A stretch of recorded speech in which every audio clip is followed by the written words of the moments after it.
Celebrity News Channel. Like, comment, and subscribe. According to TMZ, the jury has now spoken the day before Christmas.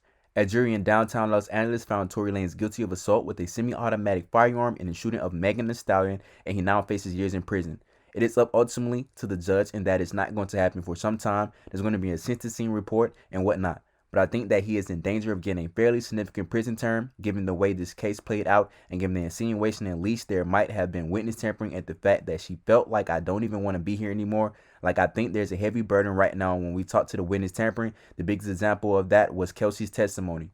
Kelsey, Meg's best friend or former best friend who was in the car that night, who back in September when she first met with detectives and they played this interview during the trial, she was very forthright with information that made it very clear that it was Tory who fired this gun. And then you fast forward to the trial that started a couple weeks ago. She doesn't even remember things. She didn't want to talk about things. She was trying to plead the fifth.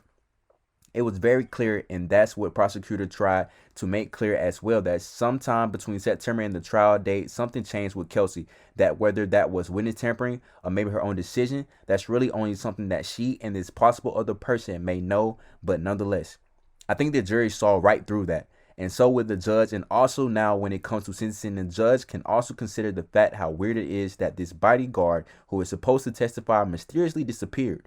So there isn't that kind of hardcore proof they haven't prosecuted him for this reason. But these are things judges can consider whether to grant larceny can get up to him from probation upward, and it doesn't work in his favor if there's a smell that there may have been some sort of tampering. And we kind of saw that this was going to be a guilty verdict, right? I mean, just how quickly that the jury decided on this thing. I mean, it was 24 hours between when they were given the case and when they made a decision. So I think that this kind of saw where this was, and you will see you as far as the judge in the sentence. And I would tell you one other thing, the way this works, the dynamic with juries, and I've seen so much of this whenever they're up against the holiday or weekend, that's when they're most likely to reach a verdict in here.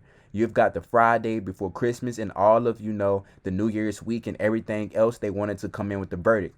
I was positive this was going to come down today, but also too, they have really great, I feel like we're still in this case where the witness to testify what he saw from the balcony, it really painted a picture of just how terrible the incident was for Megan. But it kind of solidifies what she has been saying. She was caught off guard. We have learned at that point that they were trying to physically beat her after she was shot. And so I thought that might come into play when you were talking about the sentencing and the larceny.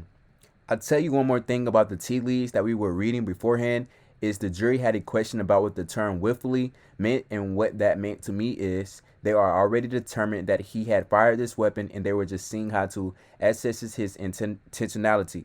If you're asking only what the term willfully shot at someone means, it means you're leaning in one direction, and that was guilty, and it was intentional shooting. Remember, he allegedly said dance, and that suggests that this was an intentional. It wasn't a negligent discharge of a firearm. That by finding that he's guilty of assault, it means intentional, and that does not bode well for him. So what we need to see, number one, is the sentencing report, and they will be hearing him and ultimately Tory Lanez himself to testify and ask the judge to spare him from a long prison term, what others don't really think will happen. Celebrity News Channel. Like, comment, and subscribe.